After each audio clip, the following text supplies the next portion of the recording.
Welcome everyone to our Native American Heritage Month event. My name is Janelle. I am the co-chair of our DEI and B committee, along with Nicole York.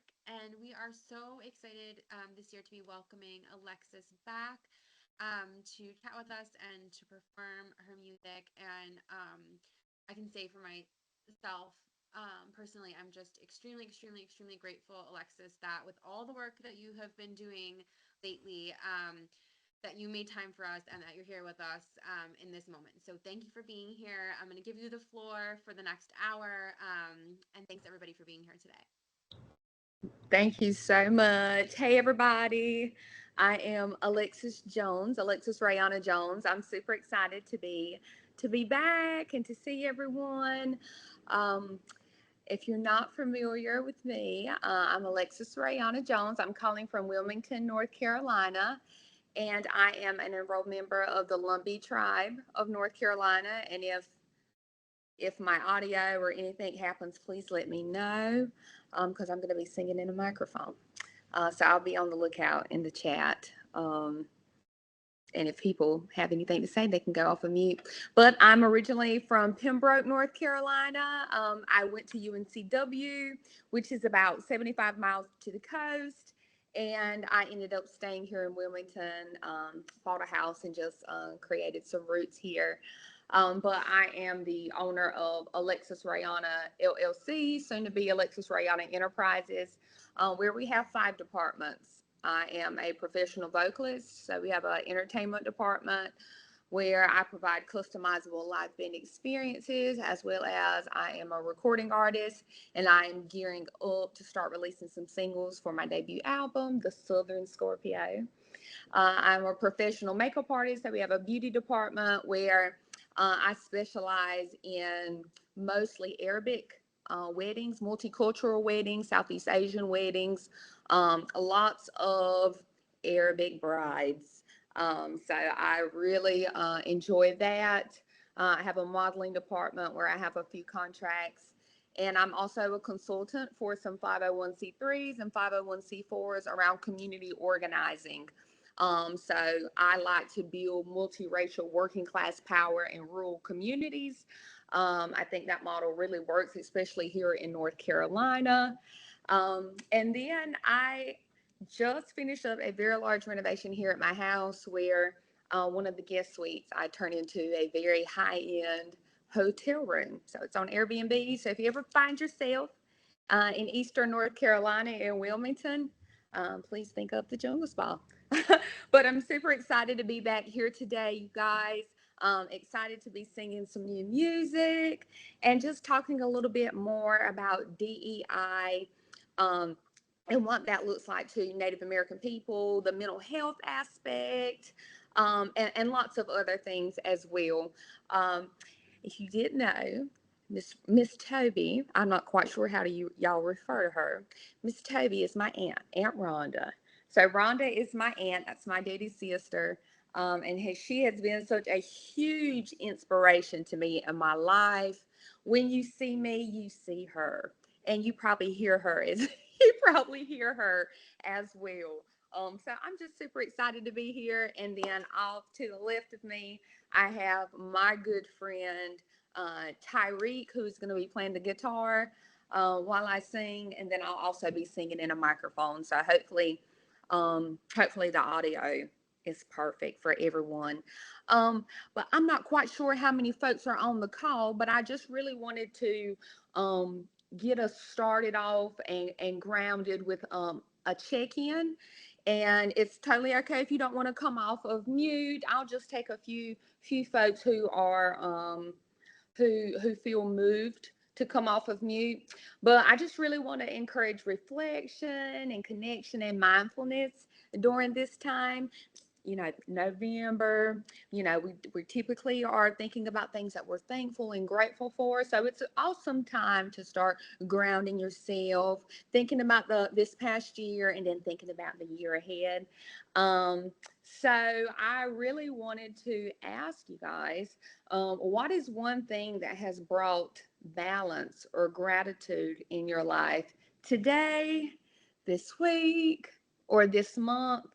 And I really think this question honors the importance of grounding oneself and reflecting on positive connections, which really aligns with a lot of Native American traditions.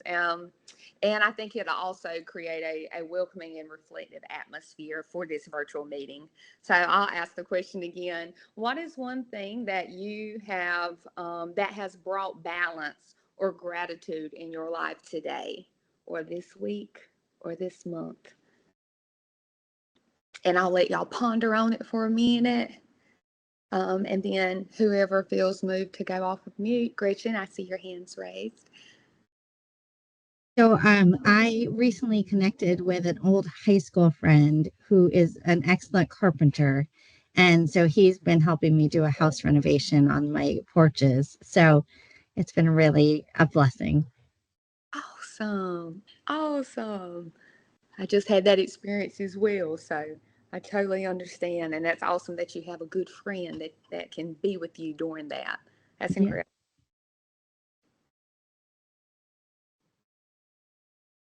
Janelle. Um, my children, I have two kids. One is almost 3 and one is 6, and they are definitely keeping me grounded. I think, and balance. The word used was balance. That's what came to mind. And I think when, as always, there's so much going on in the world, and sometimes I can get swept away in all of that. But with them, I still need to like get up, wipe bottoms, get babies to school, like do all the like day-to-day things, make sure they're fed. And so I've been finding so much grounding and balance through like mothering right now. Awesome. Fantastic. Thank you. Edward. Oh, I didn't think I was next, but I can go. Um, I I have gratitude this last week for both the people in my personal life as well as my colleagues and understanding the work-life balance that I'm trying to achieve and communicate about and just gratitude for their openness and understanding and accepting of that, and me working around that. So it's just gratitude for the communication and understanding around achieving that balance. Fantastic. Thank you so much. Jeanette. Hi, thank you. I have gratitude this morning because I literally just came from a funeral service for a gentleman that has been in our services for over 30 years with the same shared living provider. So my heart is full with gratitude for the lovely, absolutely beautiful relationship that they formed over the years and how many folks they touched in the community. It was just lovely to see so many people there to honor him and to actually honor that shared living relationship too, I think. So I have a lot of gratitude this morning for that. Absolutely incredible. Thank y'all for that. And I guess I can share as well. Um, as you heard me earlier today say that I am a consultant for some nonprofits who really focus on community organizing, specifically in rural communities. And I'm not quite sure if y'all understand the political makeup of North Carolina, but it can go back and forth. And we have a lot of red rural counties in North Carolina. And while most who typically lean right, we got our data back today in every single county that I supported and created that strategy for. And these are the reddest counties in North Carolina. They actually moved left about 5%, and um, we were able to stop an evil man named Mark Robinson from becoming governor, as well as we broke the Republican supermajority in North Carolina as well in the House. So lots of gratitude, really working with working class community members. I really believe that working class folks should be in positions of power. The people who represent us should look like us, talk like us, live in the communities, and understand the communities that we come from. So super excited to start seeing that that radical organizing actually work in rural communities and being able to engage working class folks into that. So super excited about that. And with that being said, I think I'm going to start off with my first song, and it's called Tyreek's Jam. Um, my friend wrote this while we were at the Kennedy Center in Washington D.C. for a residency I had for about a week, and where I wrote several pieces for my album coming up, and hopefully you enjoy it. This is Tyreek's Jam. And please give me a thumbs up if you can hear the music well, or give me a thumbs down if you can't.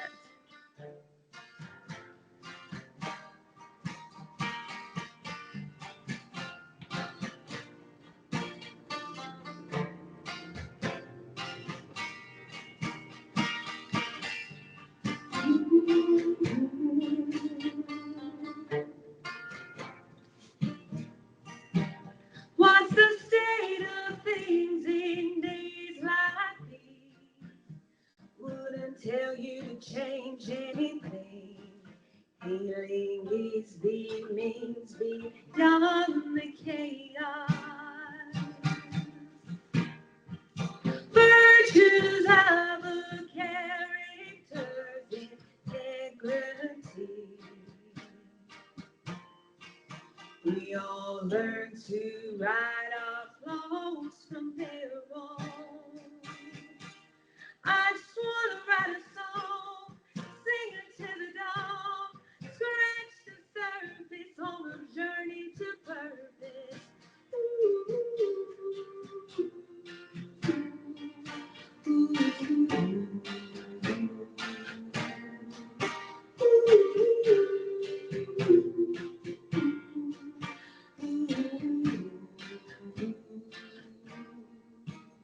what's the deal holding on your fears of reality? We all wear a mask to guard our heart. Stitch and sew tailored to the soft spot. I just wanna write a song, sing it to the dawn, scratch the surface on a journey for purpose.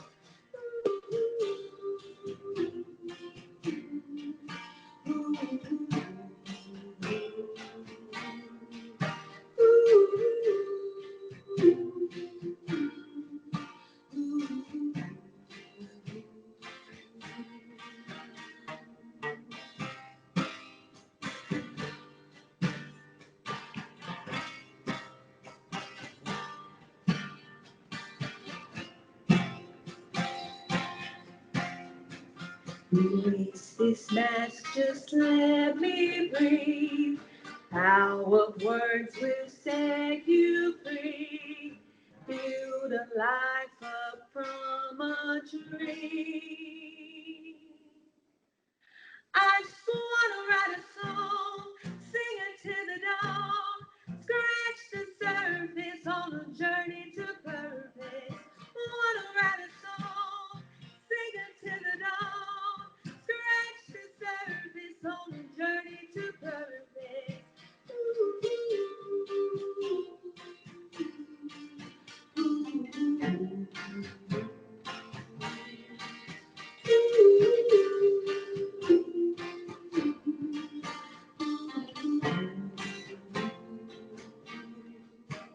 What's the state of things in days like these?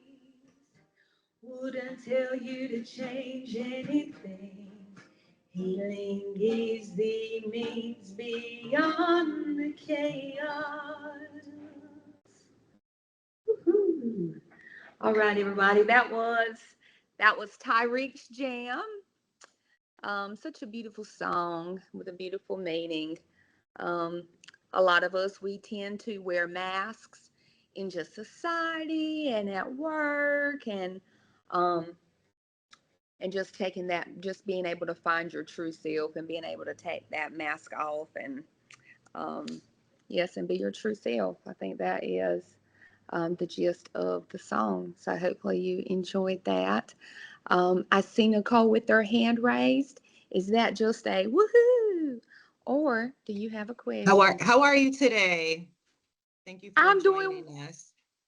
yes, I'm doing well, Nicole. I'm doing well. How are you? I'm great. Thank you for asking. I just wanted to say one thing.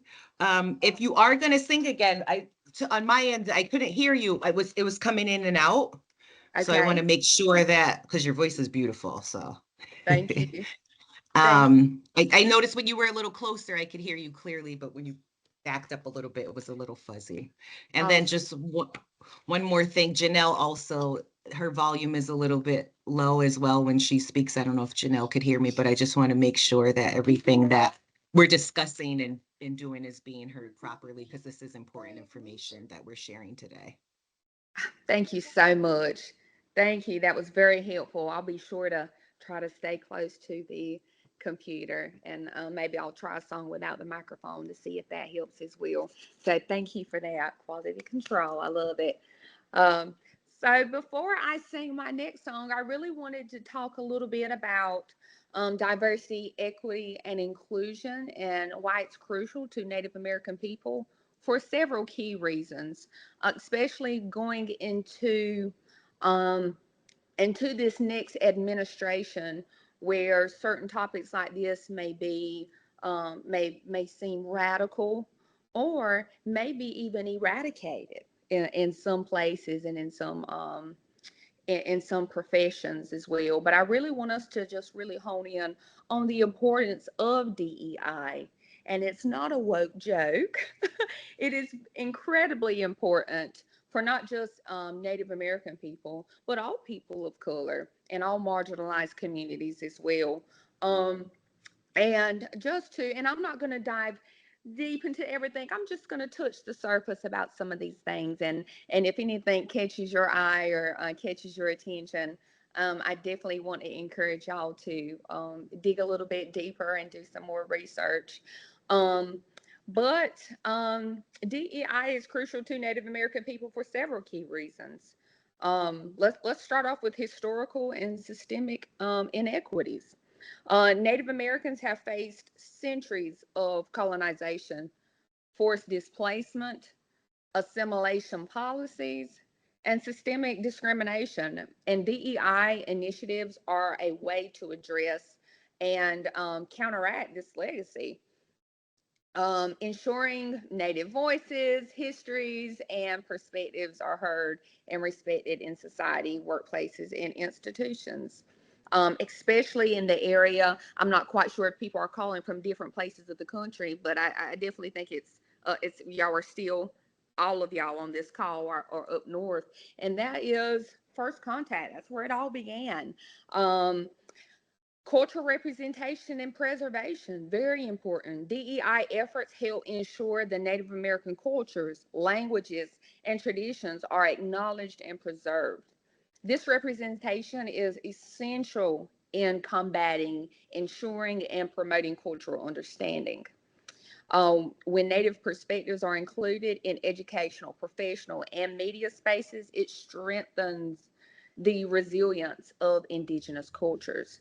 And and even and it's even better when it's not an afterthought, when it's in the forefront of planning. I think that is very helpful. If it's an afterthought, at least at least you thought of us. But let's not make it an afterthought. Let's make it the forefront of our DEI work, or any work. Improved opportunities and access. Native American communities often face disparities in education, healthcare, and economic opportunities, and DEI programs can help create more equitable access to resources, career advancement, and leadership roles, helping to level the playing field. Now, I really wanted to touch base a little bit more about the mental health aspect of DEI. Um, so DEI initiatives play a critical role in addressing mental health challenges with Native American communities. These communities often face unique stressors, including historical trauma, systemic marginalization, cultural erosion, and limited access to mental health resources. And recognizing these factors with DEI frameworks can lead to a more effective and culturally appropriate mental health support, which respects Native values, traditions, and healing practices. And then when it comes to the impact on mental health in Native American communities, the big thing that comes to mind for me is historical trauma and resilience. Native American communities have endured centuries of trauma from forced relocation, boarding schools, and a loss of cultural practices, which they are being currently right now held responsible for not having such things.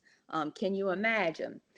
This intergenerational trauma can contribute to mental health challenges like depression, anxiety, and substance abuse. And I know you guys see it every day. I see it in my community every day.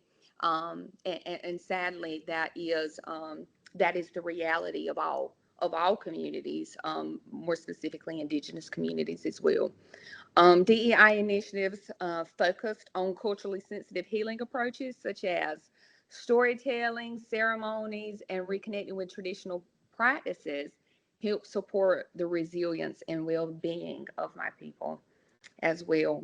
So, with that being said, I would love to go into a song that I wrote called Lumbee Dream.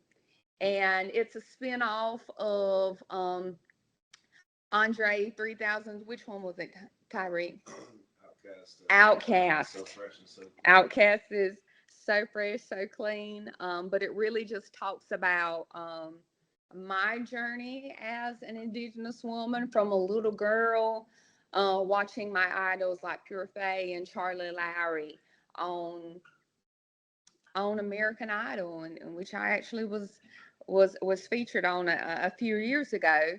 To growing up in a community where sometimes the actions are compared to like being crabs in a bucket or crickets. Every time you try to get up, people try to kick you down. But yes, this song is about Lumbee Dream, and I hope you enjoy it. This will also be on my debut album, The Southern Scorpio. So y'all are getting a sneak peek.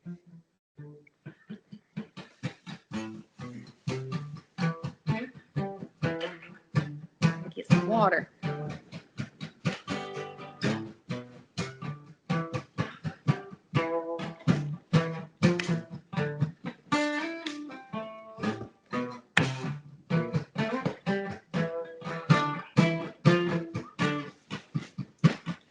Ain't nobody don't ask me, I am so fresh, so clean.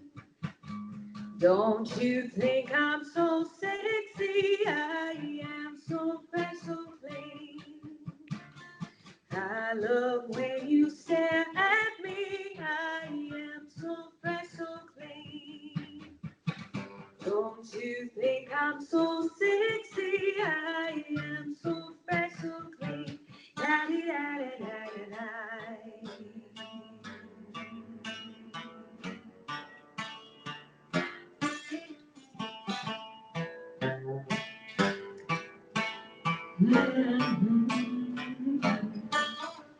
Behind an idol in the heights, unaware of a planted seed.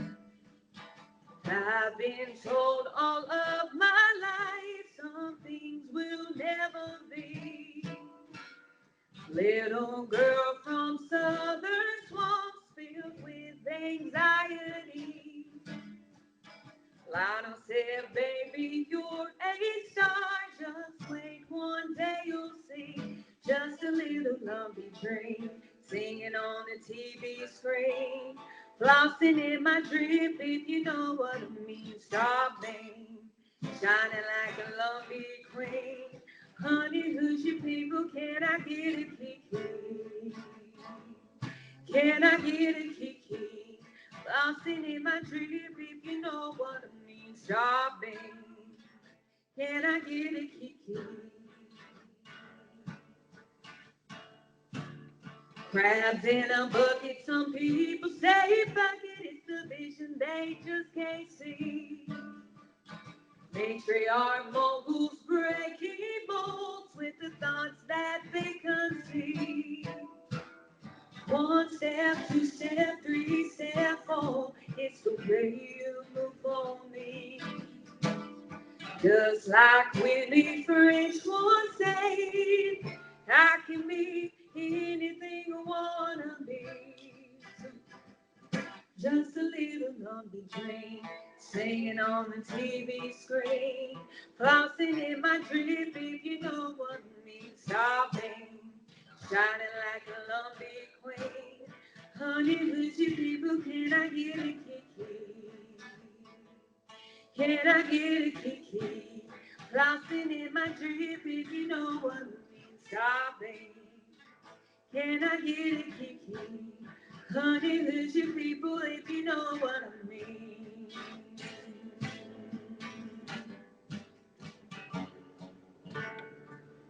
Da-di-da-di-da-di-da.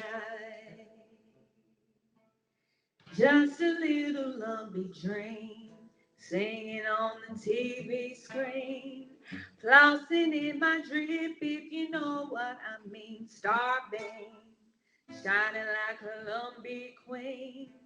Honey, who's your people? Can I get a kiki? All right, everybody. That was Lumpy Dream and Debbie. I see you're raising your hand. Did you have the same problem again? I pushed the wrong button. I'm sorry. Oh, it's okay. It's all right. No worries. No worries. But yes, y'all, that was Lumpy Dream. Just talks about being a lumpy woman from the southern swamps. The swamps was our refuge. For many folks in North Carolina, similar to like the Eastern Band of Cherokee Indians, many people were able to hide out in the mountains. And for us, we were able to use the swamp as a refuge. The swamp was unwanted land. So that's why many of my people were able to hide out. And that was a hideout for a lot of tribal nations on the East Coast. A lot of nations came to that swampland of southeastern North Carolina to hide out during Indian removal and times like that. So that was Lumpy Dream. And you may have heard me refer to like my friend Charlie and watching her as a young girl on American Idol and not really understanding the seed that it planted in me. And maybe hearing some things like Lionel Richie said, baby, you're a star. Just wait, one day you'll see. Shameless plug. Lionel Richie on American Idol told me that I was going to be a star. He said, baby girl, you're going to be a star. And I will hold that and cherish that memory for the rest of my life until I get to see him again and say, you were right, Lionel, you were right. So that was Lumpy Dream. Hopefully y'all enjoyed that. And again, that will be on my debut album coming up soon. But now that I sung about Lumpy Dream, I really wanted to talk about where I'm at right now as a Lumpy woman. I have always been proud of my identity and my heritage, and I truly believe, um, I truly believe that one day we will seek the justice that we deserve. As a tribal nation who has yet to receive full federal benefits, the federal government has identified the Lumbee. They know we're here. They have identified that we are Indigenous people. But we have not received the full federal benefits of that. And I really wanted to talk a little bit about the story behind that and how did we get there? Because right now we are actually going through I think to me, and just from my perspective, a very troubling time. And I'm someone who is very connected with my people and my culture and my identity. But there are tribal members and people who identify as Indigenous who may not be as connected. And we are going through a troubling time right now. Lots of tribal warfare I would call it, going on across the country. And it's really not a majority, it is a noisy minority that is creating such a ruckus. Um, and I would hope that people one day realize that if we just come together, we could be so much stronger. But alas, here we are. Um, Division continues to wreak havoc upon many communities as well as tribal nations. And the Lumbee are facing that right now. I definitely think this moment right now that we're living in. We will read about it later on in the future, and hopefully, and I know for a fact we are going to overcome this time. But in the 1950s, during the Lumbee Act went to Congress, and during that time, and this was for full federal recognition.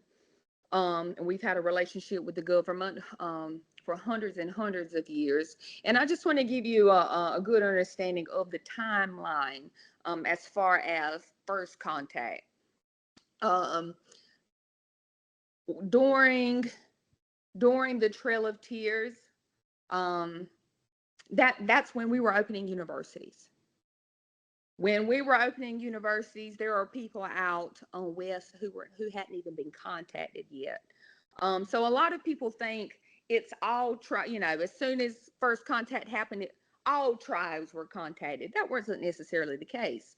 Most cases, it was 300-year difference. Um, so, and that may seem like common sense to most folks, but it's not common. It's not common sense is not a common thing. But to move forward, like in the 1950s, when the Lumbee were coming to the government to get full federal recognition, the U.S. government was going through a policy known as Indian termination. And I'll talk a little bit more about that. And it was aimed at dissolving the federal relationship with Native American tribes all across the country. Indian termination, that was a thing in the 1950s. This policy was rooted in broader post-World War II push for assimilation.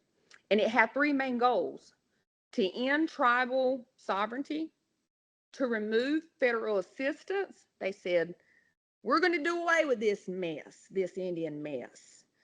Remove federal assistance and subject Native American people to state jurisdiction. And this policy followed years of intense lobbying from interest groups and a national attitude that considered assimilation preferable to maintaining tribal distinctions. And these are the key aspects of Indian termination: loss of federal recognition, which basically means the termination effectively terminated the recognition of certain tribes, which meant they no longer had legal standing as sovereign nations. This dismantled treaties, ended tribal lands' protected statuses, and revoked tribal rights and protections under the federal law. Another one, transferred to state jurisdiction. As tribes lost federal recognition, they came under state jurisdiction. This created difficulties in governance and law enforcement on former tribal lands, leading to the confusion and conflicts between state authorities and tribal members. And then a loss of land resources. Terminated tribes lost access to federal resources, including healthcare, education, and economic assistance provided by the Bureau of Indian Affairs, the BIA. Tribal lands were sometimes sold or transferred to private ownership, leading to significant land losses for many tribes. We had loss of federal funding and services. Terminated tribes lost access to essential federal funding for healthcare, education, housing, and welfare services. This cut off resources and made it extremely difficult for tribes to address basic community needs and maintain public services. Um, and it increased poverty and unemployment, you guys. The sudden lack of federal support, combined with the loss of communal land and resources, led to widespread poverty amongst terminated tribes. With few employment opportunities within these communities, unemployment rates rose sharply, and families faced a dramatic reduction in income and stability. And with that being said, that time during the 1950s, every single tribe that was coming to the government at that time to seek that federal recognition, all of them, they were denied, including the Lumbee. They all said, we get that y'all are Indian, but we're not going to be doing this mess anymore. Since then, every single tribe has been given access to federal recognition once Indian termination was gone. They started back granting access to federal funds for tribes. Every single tribe that had went there asking for that funding has been given full federal recognition, except who? The Lumbee, the Lumbee tribe of North Carolina. So that is a fight that we are continuing to fight for. And it is unjust. There's a lot of politics. It is very muddy. It's a very complex system. And you just can't blame one thing. But yes, it's a very complex system, and the Lumbee are fighting a very large fight. And I have a lot of faith that we are going to come out on top. Yes, we are going to come out on top. And with that being said, I am going to sing my next song, and it is called "Tired." And and the reason why I decided to sing this song after that little section about Indian termination is because I feel like people can relate to this song. And I hope this is okay for me to say. But I think we can all relate to just being tired of people's shit. So this is Tired, and I hope you enjoy it.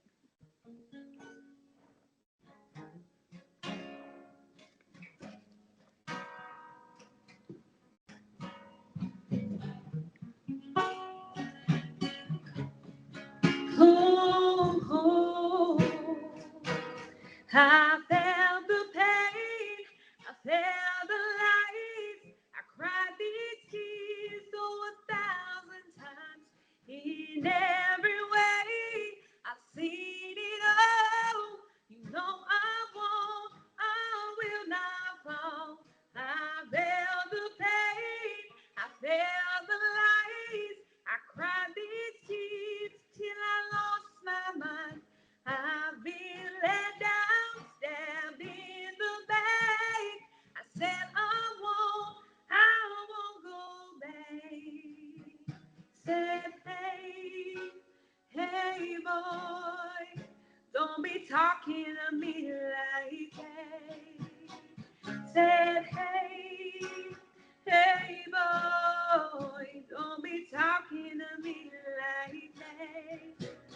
'Cause I'm tired, I'm tired, I'm tired of your shit. Yeah, I'm tired, I'm tired, oh, I'm tired of your shit. Said,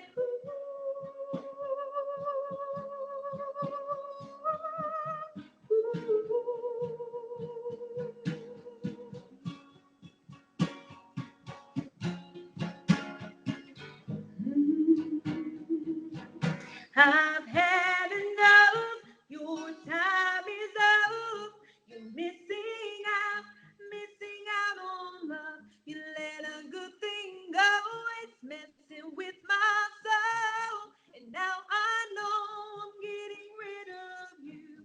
Getting rid of you. Getting rid of you. Getting rid of you. Getting rid of you. Getting rid of you, getting rid of you. Ooh,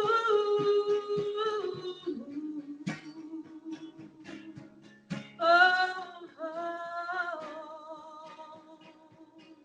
yeah.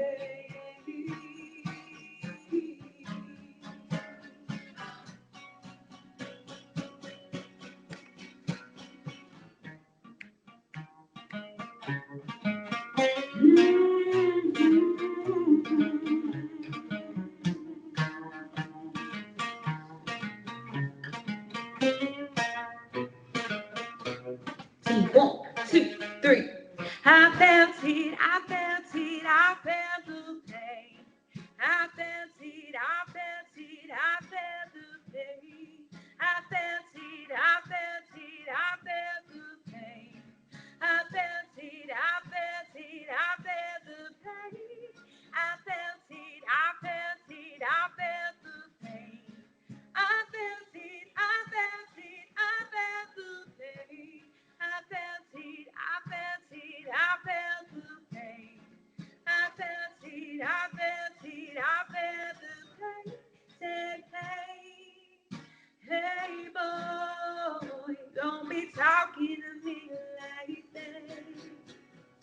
said, hey, hey, boy, don't be talking to me, tired of talking to me, 'cause I'm tired, I'm tired, I'm tired of your shit.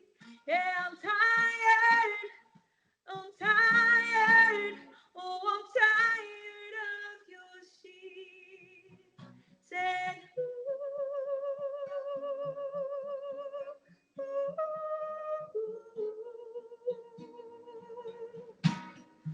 ooh, oh, oh, oh. All right, everybody. That is, thank you so much. I'm so clapping. Yes, thank you.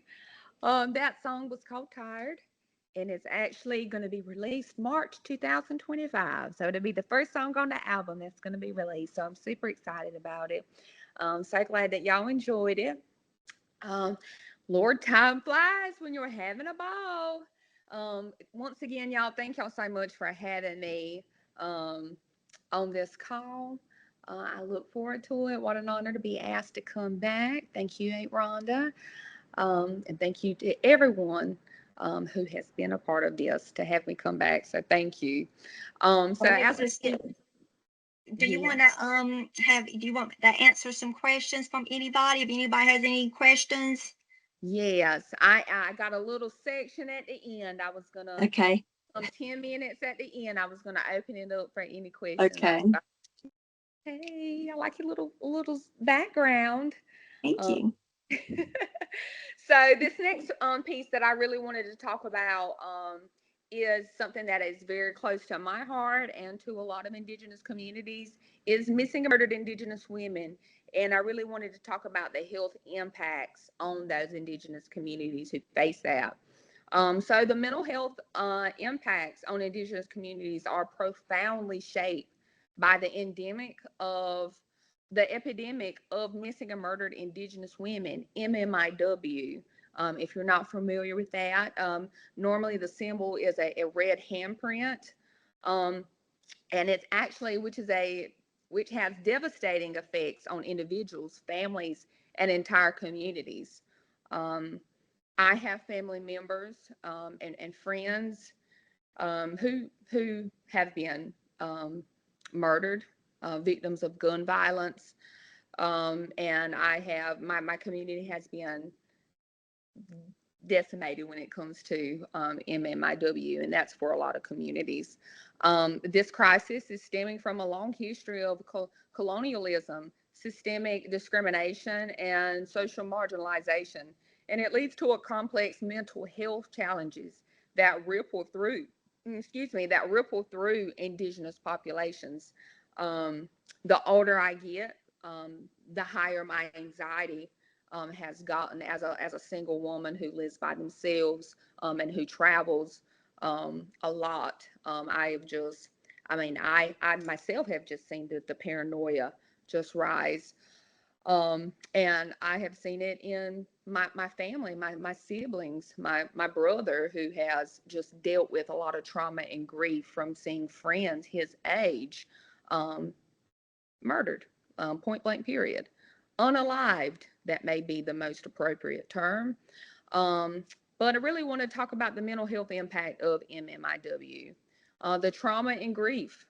Families and communities of MMIW experience intense trauma, both from the loss and from the uncertainties surrounding unresolved cases. Many of these cases go unresolved, and you will see that a lot in marginalized communities, where a lot of these cases are either overlooked.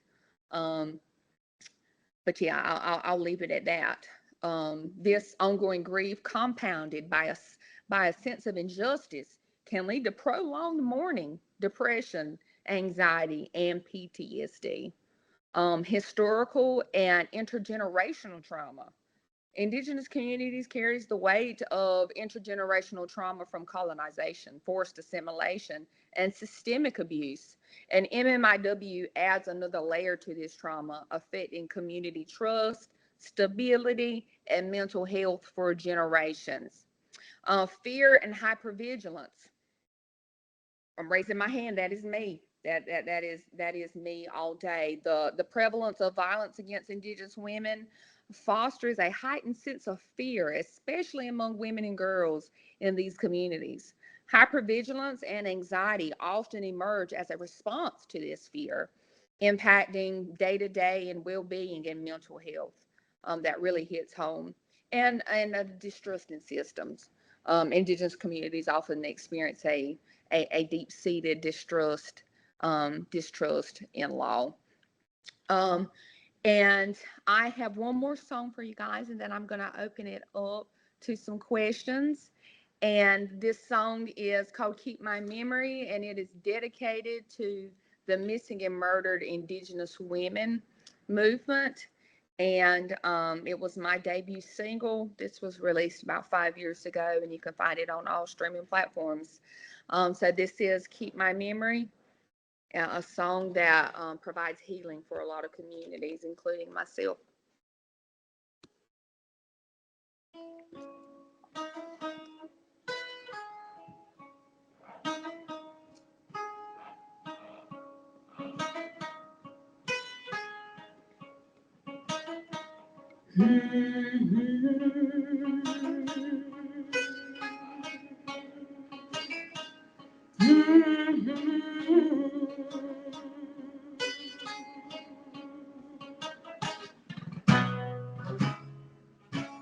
Gotta get away though. Some things never change. It's pumping in my veins. Nobody ever asked. Now you're running from the past. It's true. And I've had enough of your dirty little ego. Educated boy, you should know. After all the blood we paid, you call it shots for me. Give me all the liberty that's due. 'Cause I've had enough. Just set me free and keep my memory. Go now, can't be knocked down. Rise up now, a pound, Lord. Go now, can't be knocked down. Rise up now, a pound, Lord. Go now, can't be knocked down. Rise up now, a pound, Lord. Go now, can't be knocked down. Rise up now, a pound, Lord. Damn the river, let me flow. The dark river still floods my soul. Enough on the shame. I'm tired of playing games. I got bigger, better things to do. And I've had enough of when the red fears grow. Say their name, I'll feel their pain. I'm praying for change. The script and dress is torn, and it's something I've been born into. 'Cause I've had enough. Just set me free and keep my memory. Go now, can't be knocked down. Rise up now, a pound, Lord. Go now, can't be knocked down. Rise up now, a pound, Lord. Go now, can't be knocked down. Rise up now, up high, oh Lord. Hey, to keep my memory, my pride, my power, my will. The strength in my heart I feel gives me liberty. My pride, my power, my will. Keep my memory. The strength in my heart I feel.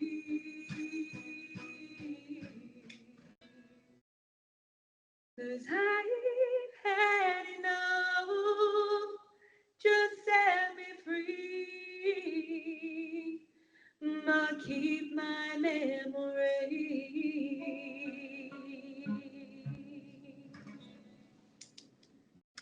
All right, everybody, that was Keep My Memory. Thank y'all so much for having me. I just want to encourage folks during uncertain times. I want you to channel your anger and channel it into action. And for right now, I'm going to just open it up for questions. If anybody has any questions, I don't know it all. So I don't know it all, but I will be more than glad to help answer any questions you may have.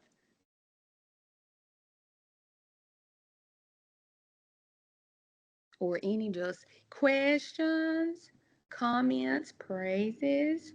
Alexis, if anybody wants to travel, I think people have to realize that when you're dealing with federal recognized people and tribes, that it's just not a state thing, it's a nation thing, that each senator from each state has to vote on this. So it's so important to contact your senators and your House representatives about this situation. And it's not just a historical thing that we're just talking about the past, but what happens in the past is affecting us right now. I just look at the statistics the other day. We went from 1.7% of the American population to 1.3. Almost made me, I'm sick now. Almost made me sicker when I saw that. So this is a really affecting tribal nations and us on the East Coast. It's almost like we're like a walking China cabinet. It's so you almost got to treat us like precious China because there's not too many of, especially on the East Coast, that's left like Alexis and I.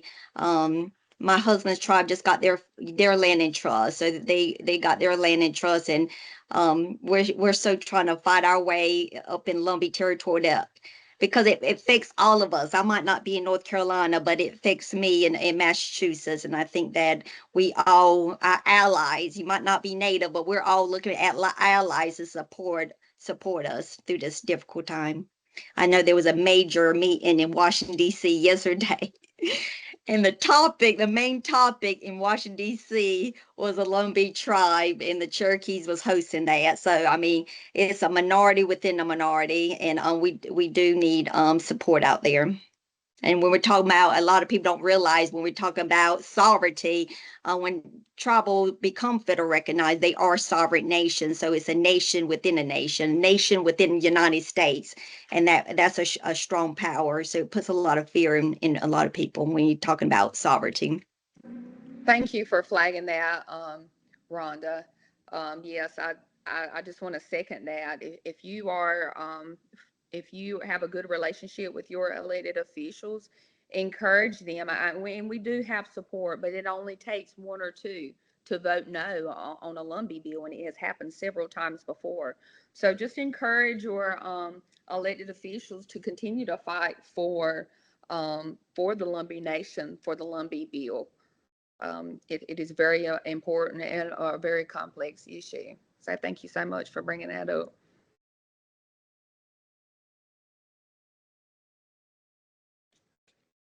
And you can still have some questions. And also, I want to say, Alexis, if anybody wants to see some great historical events in North Carolina, you got the Outer Banks that has what's the name of that? That outdoor drama, Alexis, in the Outer Banks about the tribe. The Lost Colony. The Lost Colony. Excellent outdoor drama. The Lumbee tribe, and it talks about the Lumbee tribes and how they went. A lot of the tribes that was on the East Coast went out towards where the tribe is currently located now, the Lumbee tribe. How the Lumbee tribes is just not one tribe, but multiple tribes that came together, and that's how we became so large. It's all the tribes that came and united as one. So it's great information, great drama, out there. If you ever go to North Carolina, there's a lot of historical pieces out there. Great to see and visit. Yes. And go and bring out Alexis's fancy Airbnb. Thank you so much for bringing that up. And again, y'all, I just want to thank y'all for having me. These conversations are incredibly important, and I would love to stay in touch with y'all. I dropped my name on Facebook and Instagram in the chat if you want to let's stay in touch and just follow on my journey. I like to keep people updated with my journey as well as the journey of my tribe. my tribal nation. And I just really want to encourage y'all to continue to be an ally for Indigenous peoples. Um, we're stronger together than we are apart. So I just really want to encourage folks that to just continue to be an ally for Indigenous communities and as mental health professionals as well. Very important. So thank y'all for all your hard work.